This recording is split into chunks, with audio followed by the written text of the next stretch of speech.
Let's see, which remake shall we cross off next? The hell? Aha!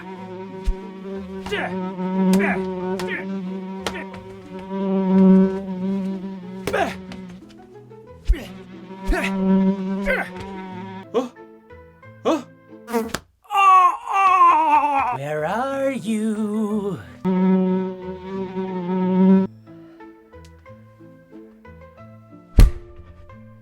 Aha! Got you, you little bastard! Huh? Wait a minute. Of course! Looks like we're crossing off and reviewing the remake of The Fly. Aw, son of a bitch! All of these shitty remakes, is there a single gem? They did it right already. Get all the candle to them. Which any app we watching? Whose personality? One thing's for sure, good people. We got some movies to see. We got boots to read. Stop ready to stop that shit. We got boots to read. Stop ready to stop that shit.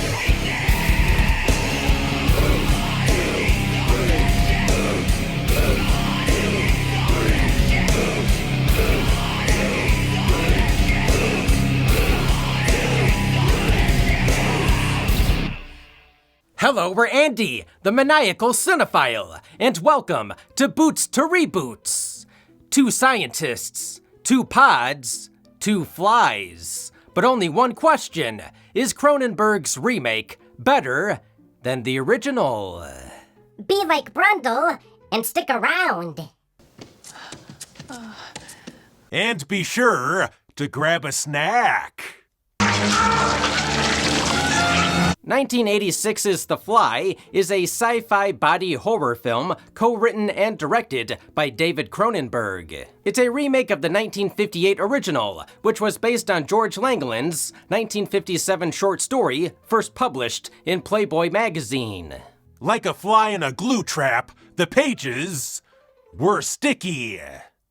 The original tells the story of Andre Delambre, a brilliant scientist who invents a matter transporter. And it works. Sorta. At first, the transporter has trouble with words. They're backwards. And then the family cat goes in and never comes out.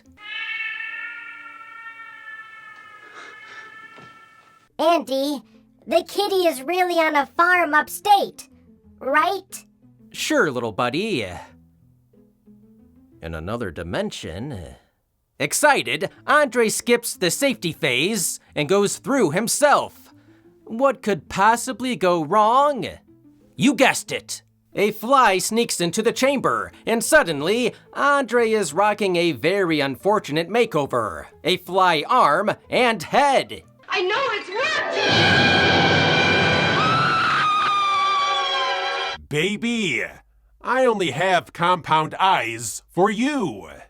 Slowly losing control to his new insect instincts, Andre turns to his wife, Helene, to help destroy himself. The dinner conversations have mainly been buzzing noises. She eventually agrees, and Andre winds up flattened under a hydraulic press.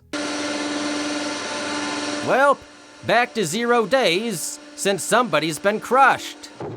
Naturally, this looks suspicious. Enter Vincent Price, Andre's brother, and the inspector, who show up to investigate what appears to be one of the weirdest domestic homicides on record. Helene doesn't help her case by rambling about needing to find a fly with her husband's head. In true horror movie fashion, the movie gives us that iconic reveal.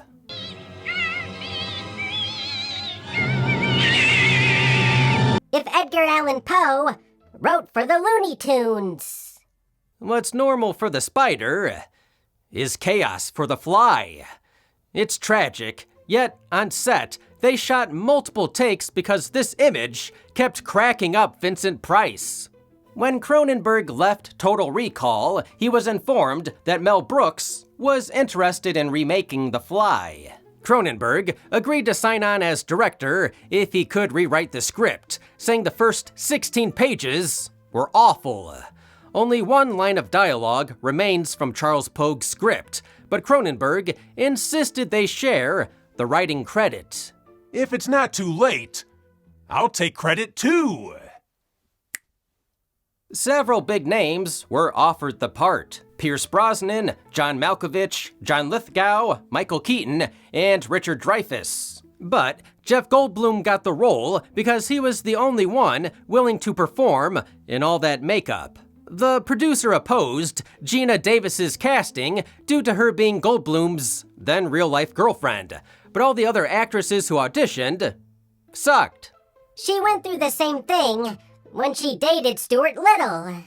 So, let's cross The Fly off the list and see, not if it deserves the boot, but why it's regarded as one of the best remakes ever.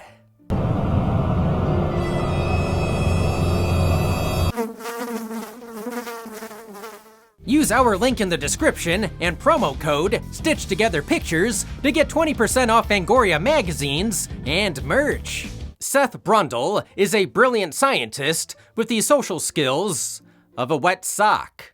At a press event, Seth discusses his new invention with a science journalist named Veronica Quaife, aka Ronnie Queef, who makes the mistake of listening to him for more than 5 minutes. I'm working on something that'll change the world and human life as we know it. You know what? Unless it's a way to bring me back. Hard pass, bug boy. Somehow I get the feeling you don't get out much. You can tell that? Call it foreshadowing, but your fly is down. On the drive to his creepy warehouse laboratory, Brundle suffers from motion sickness. Motion sickness. When I was a kid, I puked on my tricycle. The police made him do a sobriety test before tasing him. He lures her back to his pad and shows off his pod. It works, but it's clunky. How our grandpa describes his penis. The design of Brundle's telepods was inspired by the engine cylinder of Cronenberg's motorcycle. These may look like tanning beds from the future, but instead of bronzing you, they deconstruct and reconstruct your molecules, aka teleportation. Say, do you have something on you that's personal? An item of clothing or jewelry? Ronnie takes off and hands over her fake leg. Keep your eye on the stocking.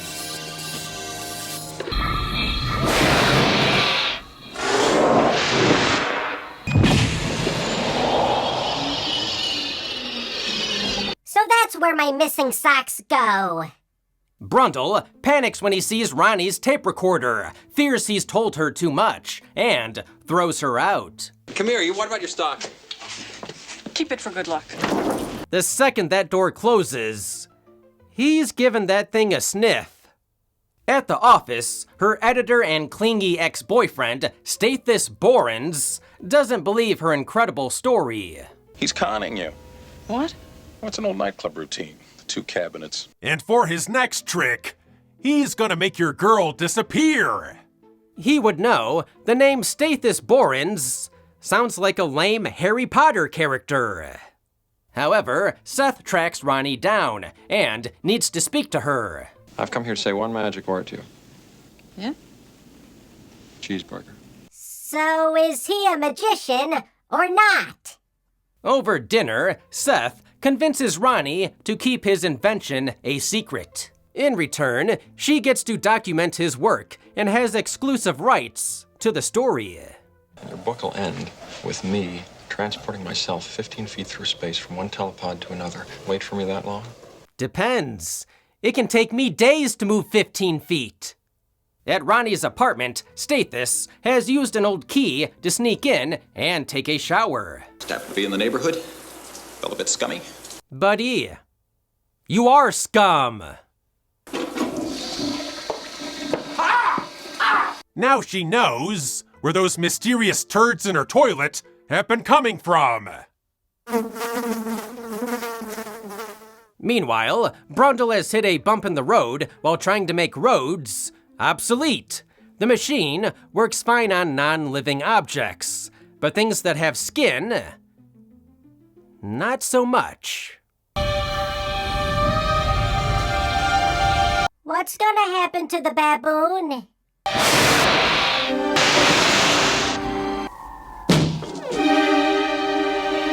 My God, he's recreating that steamy shot from Titanic.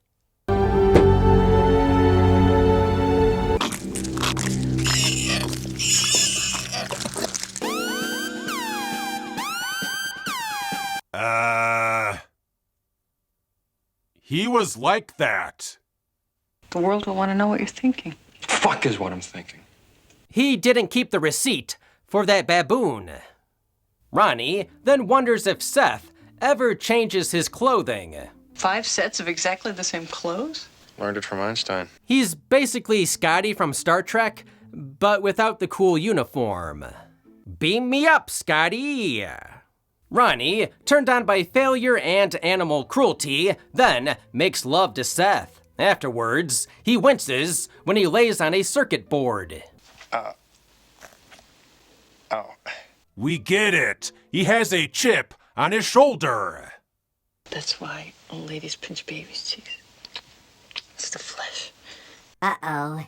Is he gonna teleport a baby? No, little buddy. Not yet. Inspired by post-coital clarity and all this talk of the flesh, Brundle runs another test. Seth cuts up a steak, teleports it, and has Ronnie eat it. Oh. That tastes funny. What the cannibal said about the clown. Second time tonight, she's had a mouth full of meat. Ronnie leaves in the morning while her ex, who's been creeping outside all night, follows her. Ronnie is buying a leather jacket for Seth, so he'll look pretty fly for a white guy. But then SETH'S has a meltdown. Barf, not included. I am finally onto something that's big, huge. Yeah? What? His cock? Finally, a journalist asking the hard questions. Seth tweaks the machine's programming until it understands living tissue and successfully teleports a second baboon. Some scenes were cut after test audience reactions, like the graphic monkey cat sequence. Understandable, because I lost a lot of sympathy for Andre in the original after he teleported his cat. Do you need me to teleport you a litter box? Well, send the baboon out for tests, see if he's really okay. How long will that take? Could be weeks. That first baboon really wishes Seth lost his virginity sooner. The celebration is cut short when Ronnie notices a package left by her ex, threatening to publish her story early. So she leaves to confront him, and the guy really is scum. Yeah, I'm not saying love or affection, just stress-relieving sex. You and me. Something tells me he'll be causing all the stress. Feeling lonely, Seth assumes Ronnie has run back to her ex and does what any rational scientist would do. He gets drunk, takes his clothes off, and teleports himself. However, Seth doesn't notice a housefly hitching a ride. Never drink and teleport. The teleportation is a success. Kinda. The computer got confused and merged Brundle and the fly at the molecular level. Computer stupid. At first, Brundle feels amazing.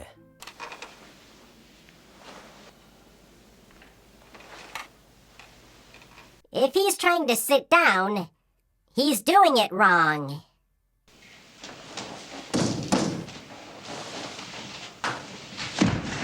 You think that's impressive?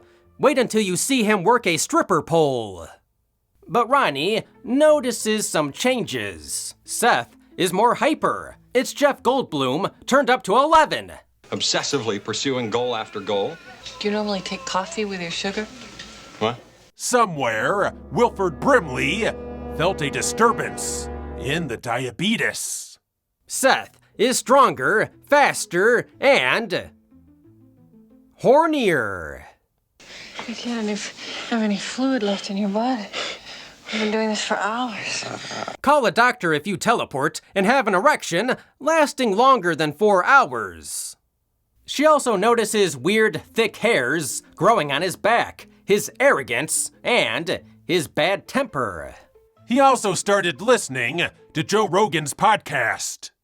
Seth wants Ronnie to teleport too, so she can be purified as well. But she's scared. Okay, then great. I'll find somebody else. The only one who understands him is Baboon number 2. Seth dumps her, strolls to a bar, and aims to win a girl in an arm wrestling match. Do I look like a hooker to you?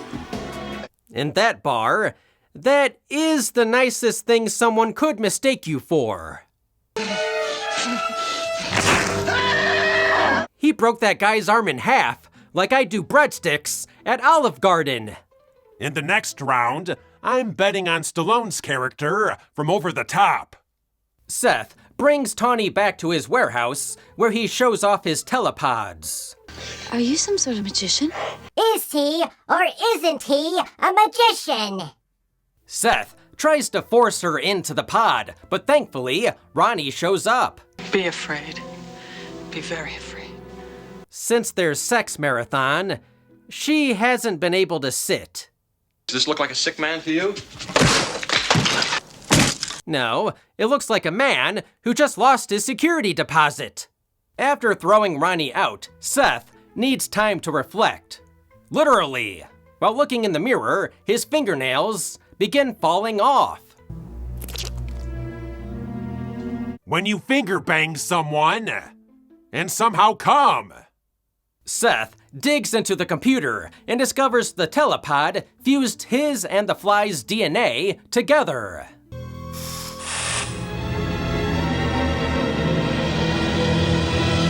Hey, you want me to scoop up this baboon poop in here? I think it's been drawing flies. Shoo, fly, don't bother me. Scared, Seth calls Ronnie, telling her she was right and he needs to see her. Stop. Seth. Goddamn, Seth! Are there gonna be any candy bars left for Halloween this year? Seth reveals he's a human-insect hybrid and dubs himself Brundlefly. Like it's his cool pro wrestling name. I prefer Jeff Goldblum.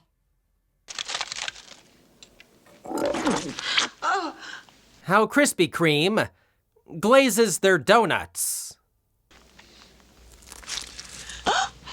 The lengths the man will go to not listen to his girlfriend. With each visit, Ronnie encounters another surprise. No, up here. Oh. Got pretty good at it, haven't I? Peter Parker got off lucky. This neat effect was achieved by building a set that could rotate. As more time flies by, Seth loses more appendages and turns into a full-blown monster. Seth is losing his humanity, driven by uncontrollable, primitive impulses. Like when I enter the titty bar. Things get more complicated when Ronnie finds out she's pregnant with Brundle's larva. Baby. I'm pregnant with Seth's baby. What do you want to do? I don't know. Think of the gender reveal party. Will the fly swatter be blue or pink? That night, Ronnie dreams she goes into labor and she pops out her child, a maggot. Congratulations! It's a Slipknot fan. Geena Davis requested that David Cronenberg play the doctor in this scene. Geena didn't want a stranger looking at her vagina. Meanwhile, Brundlefly looks to decrease the percentage of fly in his DNA, but the computer no longer recognizes his voice. Like us, he lost his baby teeth all at once. Ronnie visits one last time before she goes to the hospital. I'd like to become the first insect politician. Too late. Most of them are cockroaches. We then get my favorite line in the remake. I'm an insect who dreamt he was a man and loved it. But now the dream is over, and the insect is awake. Maybe let it hit the snooze button a few more times. I'll hurt you if you stay. By making her tidy up his apartment. Fearing the baby will be a violent mutant, Ronnie seeks an abortion, which Brundlefly overhears. You should have seen him. There could be anything in here. If she's lucky, the kid will just have Goldblum's, mumbling speech pattern. SETH'S persuades a doctor to perform an abortion in the middle of the night, but the doctor is uncertain. I'll do it myself if I have to. Come on, Doc. Just spray her vagina with a can of Raid. Suddenly, Seth breaks in, abducts Ronnie, and begs her to have his kid. It's heartbreaking. Brundle says the baby might be all that's left of the real me. Please don't kill me. What I say before biting into a Butterburger from Culver's. SETH'S breaks into Brundle's lab with a shotgun to save the day. Dumbass. The only gun he needed was the bug assault. But Brundlefly melts off his hand and his ankle with his acid barf. Now the fly will always be one step ahead. Brundle then reveals his master plan.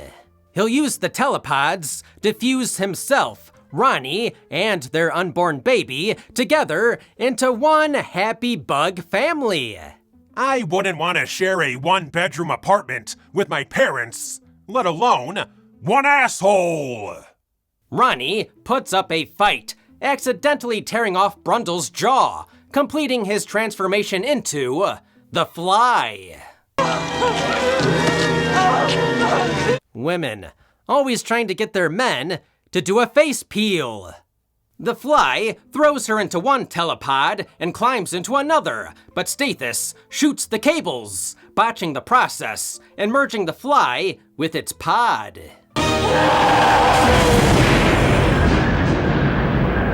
Now he's part man, part fly, part door. In his last moment of humanity, Brundle motions for Ronnie to put him out of his misery. Have I mentioned this is my favorite rom-com? With tears in her eyes, she pulls the trigger. Well, that's one way to cure his car sickness. The remake ends with Ronnie on her knees, traumatized. There's an alternate ending that includes a butterfly baby and an ending that shows Ronnie married to SETH'S and pregnant with his child, but audiences hated it. Damn, even in an alternate universe, he's in the friend zone. The original's ending is tragic, but has a somewhat happier ending. At least for Vincent Price's character. After Andre is crushed, Francois ends up with his brother's wife, who he always fancied, and raises her son. However, in the short story, Francois gains custody of his brother's kid, and while reading the wife's confession, she poisons herself. Playboy had all the fantasies covered. Random boobies and dead wives. With a budget of $15 million, The Fly not only grossed $60.6 million, but also grossed out audiences who were screaming and sobbing. I cried when he puked on that perfectly good donut. Cronenberg's reputation for body horror was already established, but this was the film that cemented him as a master of the grotesque. A huge part of The Fly's success lies in the incredible practical makeup effects. Created by the same team behind Scanners, The Fly's effects are still mind-blowing today. The design process started with the final Brundlefly creature, and then the other 7 stages of transformation were mapped backward to show his horrifying mutation. 7 stages? Ha! I only need 3 stages to transform. Beer, whiskey, and edibles. Jeff Goldblum spent countless hours in the makeup chair, but the result is unforgettable. It's no surprise the film won the Academy Award for Best Makeup. The Fly works because it's more than a monster movie. The film is a metaphor for aging and terminal illness. Seth loses his hair, teeth, fingernails, and eventually his humanity. The horror isn't just in the melting skin and oozing pus, but in the heartbreak of watching a loved one slowly die. It's heartbreaking and relatable. Getting older sucks. Now we're lactose intolerant, have heartburn all the time, and every fart is a gamble. Brundle goes from a handsome, brilliant scientist to a hideous, arrogant bug. His intellect turns into instinct, causing him to do horrible things, yet we can still identify with him. It's a callback to the tragic, sympathetic, universal monsters like Frankenstein or the Wolfman. Although, I would keep the Wolfman's baby. Jeff Goldblum and Geena Davis are magnetic together, and their performances give the movie its soul. The film wastes no time, beginning with their meet-cute. And ending with their goodbye ugly. And tying it all together, Howard Shore's mournful score. It's the emotional backbone of the film. It swells when it should, but also knows when to shut up and let us soak in the horror. Like the sugar soaking in Brundle's coffee. So, does the remake of The Fly deserve the boot?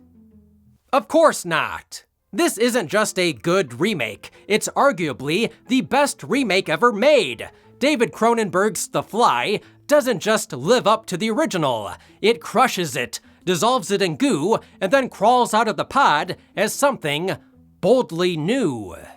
Kinda like that first BABOON. Cronenberg took the one-sentence synopsis and transformed it into a tragic love story, a meditation on mortality, and a masterpiece of body horror. While the 1958 original is worth revisiting for Vincent Price and its 50s sci-fi charm, the remake casts a big shadow. Like that spider.